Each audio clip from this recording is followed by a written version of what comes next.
Well, welcome on in, everyone, to another edition of Navigating Trump 2.0. Man, we have had another busy week here in Washington, D.C., and we're going to be taking a look at all of it through the lens of this second Trump administration. Joining me this week here on the show, of course, host of CBN News' Quick Start podcast, Dan Andros, and also the man behind Inside Elections, the great Nathan Gonzalez, joining here to add his expertise on everything that's been going on.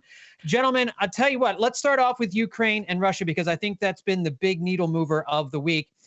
Earlier in the week, we had a U.S. delegation led by Senator Marco Rubio meeting with Russian officials in Saudi Arabia. Foreign Minister Sergei Lavrov was the chief negotiator for Russia, and they laid out a framework for future talks.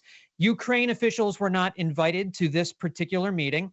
The two sides did agree to restaff embassies in Moscow and in Washington.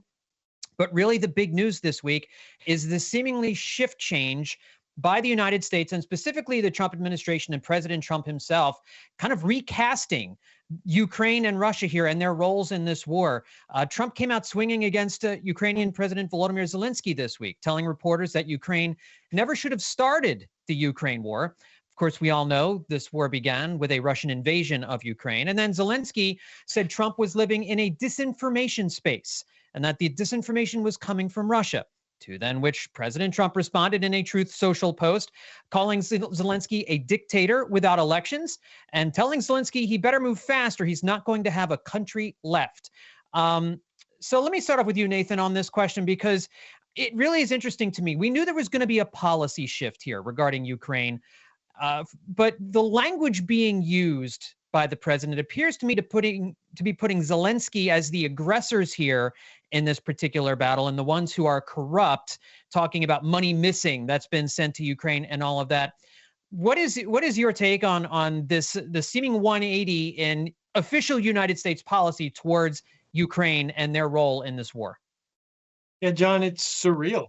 It's surreal. I feel like I get confused, or maybe there's a lot of people getting confused about what you laid out, exactly what's going. You can criticize Zelensky or Ukraine for what they are or are not doing now, but we have to go all the way back to the beginning. That none of this would be happening if Russia hadn't invaded Ukraine. So anything about what Ukraine is doing now is almost we're missing the point. And so I'm glad you laid it out that way. And I guess I'm not completely surprised. I mean, it's been President Trump has pulled punches with Putin before, and I think this is clearly another example of that. But it's ironic that Trump is criticizing Zelensky for lack of elections during the war when Putin has been in power in Russia for 25 years with only questionable elections over the last 2 decades. So I don't know. I feel like we're in a very surreal environment right now. Right, and certainly political opposition to Vladimir Putin in Russia is met with deadly consequences quite oftentimes, as we've seen throughout the years. And Dan, I know MAGA Republicans are done with sending aid to Ukraine. A lot of people don't see the wisdom in continuing to send hundreds of billions in dollars for the war in Ukraine. And I think intelligent people can have a reasonable argument about the pros and cons of whether or not it makes sense to continue funding Ukraine the way we have been, whether we should be, whether there's enough oversight as to how the money is being used. And we know that Donald Trump, and some of the different things he's talked about with the Middle East, tariffs with Mexico and Canada, that it's all the art of the deal, right? We've been talking about that on this show the last couple of weeks. He sometimes says things in an incendiary way and does things in order to generate a reaction and spur people into action. Do you think that's what this is, or is this something different than that? Yeah, this one's interesting. What will be interesting to watch going forward is how, like, Pete Hegseth and Marco Rubio and others, how they react in the wake of these comments. Because, as Nathan said, I mean, it's just an odd one, to call him a dictator when, like Nathan said, Putin's going on, I think his last election, he had like 89% of the vote or something. Like clearly you have a dictator over there. So if you're going to label Zelensky a dictator, well, what does that make Putin? And, and also you could argue, well, why is that a bad thing? Because Trump hasn't seemed to condemn as harshly as that, Xi or Putin and those guys are clearly dictators. So, But that's a separate issue. And I think to your point, John, we should be able to have both of these conversations at the same time. We should be able to look and say, okay, maybe we've got our own issues here in America. Maybe this one, the funding for Ukraine, maybe we can slow that down. But that doesn't mean somehow Putin's the good guy in all of this. He's still the one that rolled tanks into Ukraine. And so I know the argument goes, well, Ukraine was pursuing to be NATO membership, and therefore that's putting Russia on edge. But even given that, rolling tanks in is still all on Putin. He decided to do that. This has led to hundreds of thousands, maybe more, have died in this war over the last couple of years. And so it'll be interesting to see where it lands, because that's definitely a new one even for Trump, right? And I think Zelensky, what triggered this is Zelensky had kind of said, hey, he's spewing Russian propaganda here. And we all know that that's what happens with Trump. Like, if you go out and attack him like this, it doesn't matter if you were, he was praising Zelensky when they had the phone call and all that before. When he gets the insult, he's going to come right back at you. So that's just what Trump does. We'll see if it has that effect you're talking about here, John, where maybe that will bring Russia to the table, because Ukraine's already poised to lose this land as part of sort of concessions to just get this thing over with. Right. What is Russia going to lose? What concessions are they going to make? I think time will tell, I guess. Yeah, Dan, you really hit on a key thing, that it is now personal, right? And when things get personal with Trump, he holds grudges, he wants revenge, and he doesn't want to look bad. He doesn't want someone who he thinks is making him look bad. And so, but this is a lot different than the Middle East, where you have centuries of sort of underlying conflict and factors going on. There's a simple solution to this problem right now in Ukraine, and that is Russia leaving the country that it invaded, right? But yet there's all this other stuff now that Trump is trying to make it about, that it really isn't about that. And I think there was one other aspect of the Truth Social post that didn't get a whole lot of attention, but I think is worth noting. And he mentioned in this Truth Social post that came out on Wednesday that we've spent $200 billion more than Europe with this war in Ukraine. I don't know if that number is right or not, but let's just, for the sake of this argument, say that that number is correct.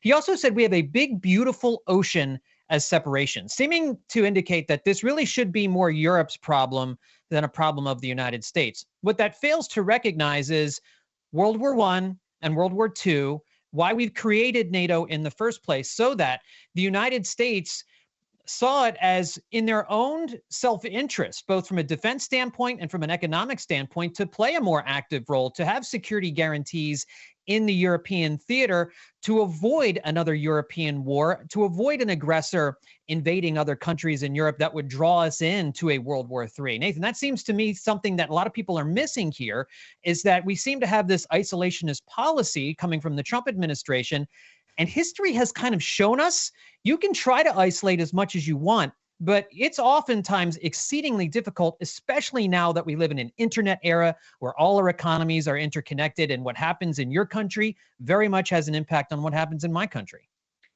Unfortunately, too many, I'll say us as Americans, I'll include myself, we are selfish and short-sighted. And sometimes that has limited consequences, but sometimes it can have very big, deadly, lethal consequences. And the effort, yes, getting involved, sending aid to Ukraine, the goal is so that we don't have to send our men and women. I just finished watching part of the briefing that Trump security advisor Michael Waltz gave in the White House briefing room, and he was talking about it being horrifying that there are soldiers dying and families that are missing fathers and brothers and sons and like, yes, but I felt like he was kind of making it seem like we have U.S. men and women serving and dying over there, but that's not the case, and that's why we're giving aid to them. But that is lost. That argument is lost on a large chunk of the Republican Party right now, and we all should hope and pray that it doesn't escalate. But that is why we're helping Ukraine right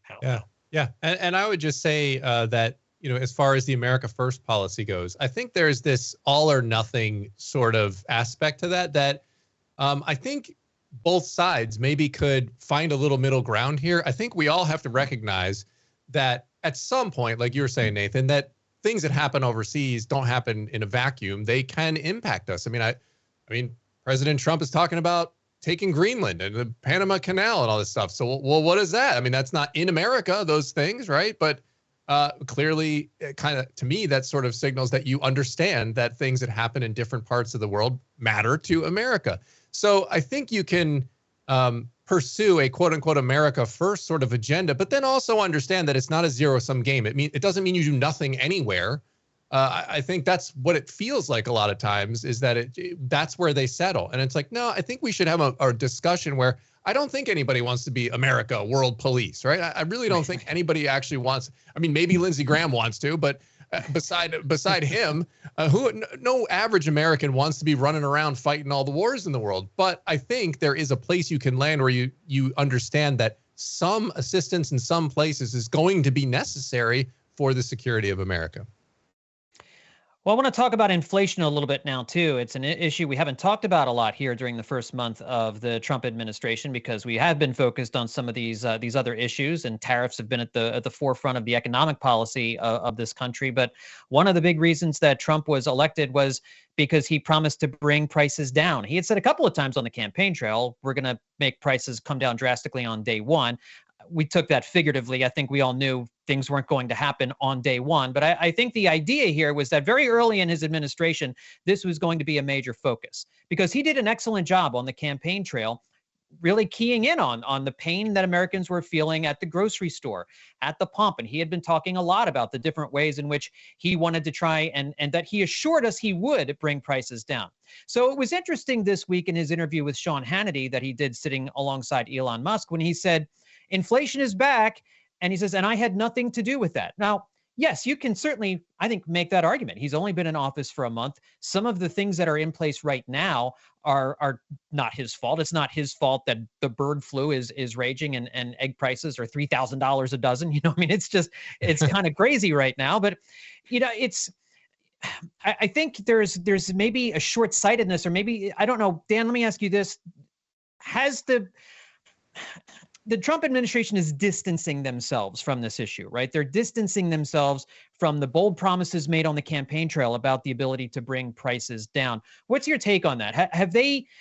Did they promise too much during the campaign, or is it just too soon to really expect prices to have come down with Donald Trump in office, despite the promises he made?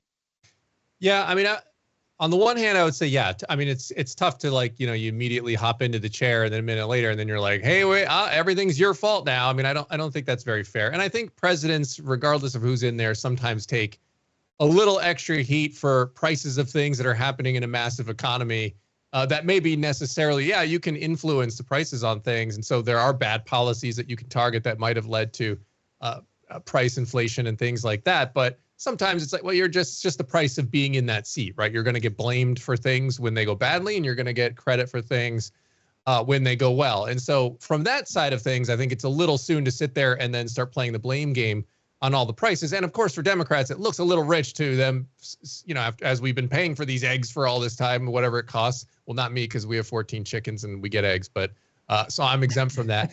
But you know, high grocery prices and things of that nature. And then suddenly, as Trump gets in, you're like, hey, what about these prices? You know, when they were just telling us the whole time how great the economy was and we should really be loving it. So all of that aside, you know, the tariff argument, it's interesting because it's like, it seems to be there's sort of this admission on the tariffs that, well, it's a long-term thing, right? Like we want to even out these disparities in the trade disputes. And so the benefit will be in the long run. And that might be true. Time might tell. I mean, conservatives like Thomas Sowell don't think so. But that's the argument. That's the case. But you're right. That's a little bit different than what he was saying on the trail. He said it's going to be, you know, great. I'm going to come in and turn those prices around. So I think what the Trump administration needs to do is articulate what the actual plan is a little better. I mean, are we going to expect short-term increases, you know, while the tariffs are being implemented, or whichever ones he ends up doing? Are we going to get that short term and then expect a decrease in the long term? I just need to see a little more articulation on that, because, you know, like you said, on the just off the top, it sort of looks not exactly like he was promising at the campaign trail. Yeah, Nathan, in a new CNN poll that came out this week, 62% of people said Trump has not done enough to lower prices, including 47% of the Republicans in that survey. A Washington Post poll found that nearly 7 in 10 said that tariffs with Mexico and Canada will make prices higher for Americans. So at what point do the polls really start to get impacted? I mean, maybe we're starting to see a little bit of that now, but at what point, how much time do you think President Trump has? How much longer can it take before he really starts to feel some pain on this issue, if you think he'll feel any pain at all?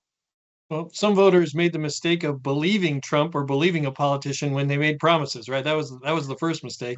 And we might be seeing that dip in approval already. I mean, the latest batch of polls, you mentioned one, but there have been a handful over the last couple of days that have showed a decline in President Trump's job approval rating, including the work that he is or is not doing on the economy. So we'll see if this batch of polls is the beginning of a trend, a downward trend. Maybe it's an outlier. We don't know that until we get more data, but it's a little bit rich. I think the economy moves a lot slower than what people think in terms of changes. But I am old enough to remember November and December of last year when Trump and Republicans were taking credit when the stock market or the economy had an uptick. And they said, well, it was because Trump won, right? Trump won. People are looking ahead.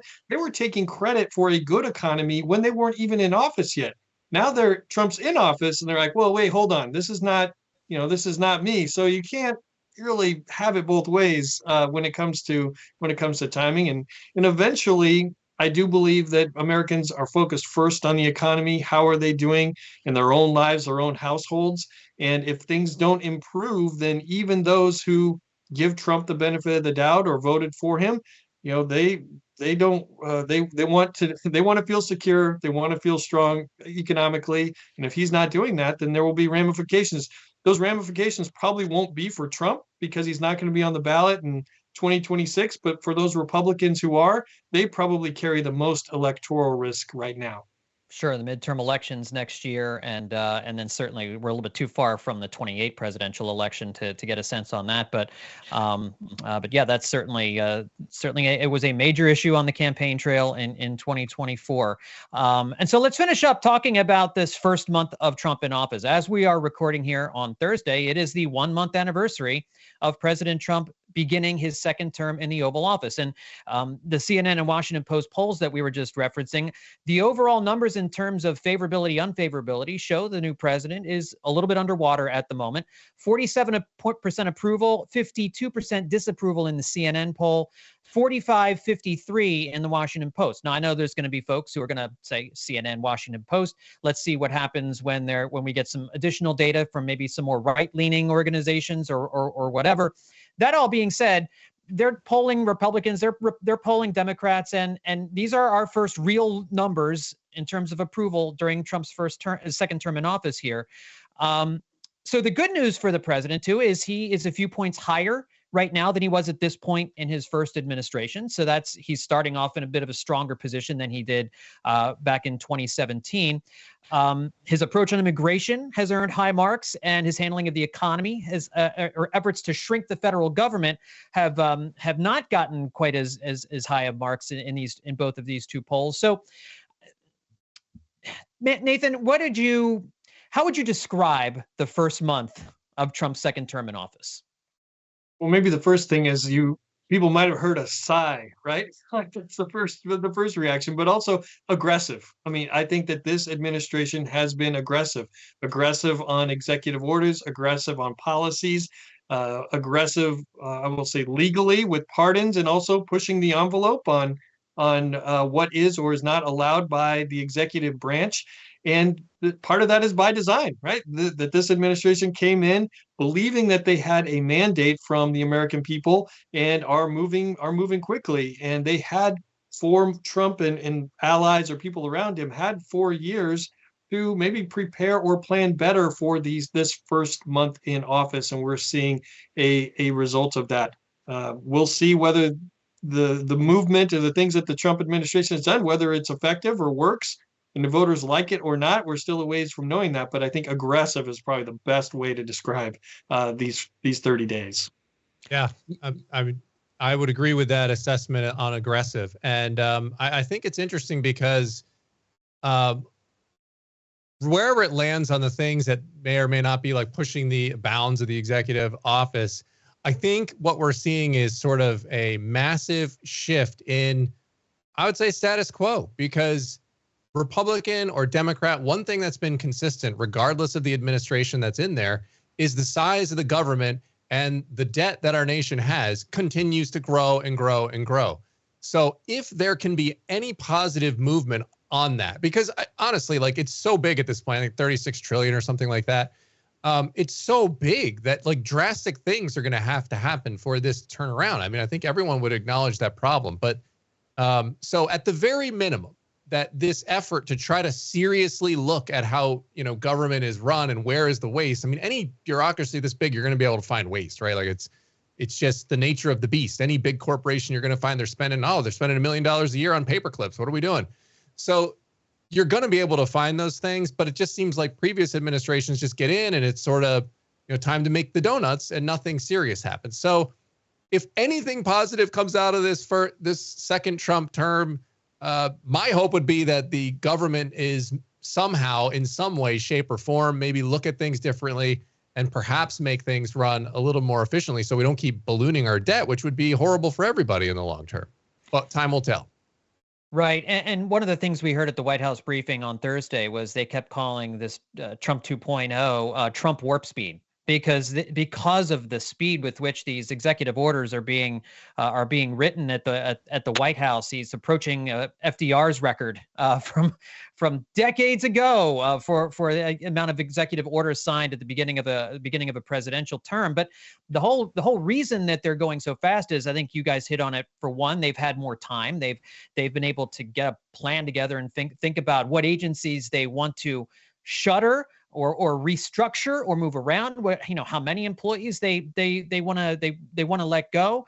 I think we're seeing a little bit of pushback in some areas. I know Jesse Waters is a popular Fox News host, was on the air talking about a friend of his who is getting laid off, a military veteran at the Department of Defense who is a probationary worker who is getting laid off, and he's kind of saying, well, hang on, let's do this carefully now. I think it's easy to kind of say, yes, and I agree, make the government leaner and meaner. Like, there's obviously some ways to improve and make the government more efficient. I don't think anybody could make that argument. When it starts to affect your friends and your family members, even if you think for the greater good, the changes that are being made are worth it. As soon as somebody you love or know gets laid off, or you yourself maybe gets laid off, all of a sudden the dynamic changes a little bit. And so I think that has to be part of the concern for the White House here, Nathan, is as this becomes more personal to people, as some of these changes affect people who may have voted for Trump and maybe who didn't, but have family members who did or were being affected by this, that could change the calculus for a lot of the things that the president wants to do domestically here. Right. And maybe people didn't realize that there are federal workers who live and work outside of Washington, D.C. I think a majority or more federal workers work outside of D.C. than in D.C. And people are starting to figure that out, that that the federal government is larger than just this little bubble we live in. I live in here in Washington, D.C. And I wanted to also bring up that one of the things you hear from Republicans is, well, he's just doing what he said he was going to do. Voters voted for him and he said that he was going to do this. But if we go back to the campaign, remember when Democrats were trying to use Project 2025 and put Trump together and couple him with it and try to bring him down with what was in Project 2025, Trump said, I don't even know what's in it. I haven't read it. I have nothing to do with it. This is not a part of the campaign. And then now he gets elected and he installs, some of the authors of Project 2025 into key positions. He's doing some of the things that are in there. Department of Education, USAID, all these things. So to say that, well, this is voters voted for this is like, well, no, they voted for a candidate who actually backed away from Project 2025, not one who embraced and elevated Project 2025. And then we'll see what the next month has in store here, as we have been through a very busy first month in office for President Trump. Again, he's a lame duck president. He has maybe half a year to kind of get through everything that he wants to get through. So I would not expect Trump warp speed to slow down at any point here in the near future. And we will be back next week to talk about the latest. We'll try to comb through the litany of news and find the main areas for us to dive into on the next Navigating Trump 2.0.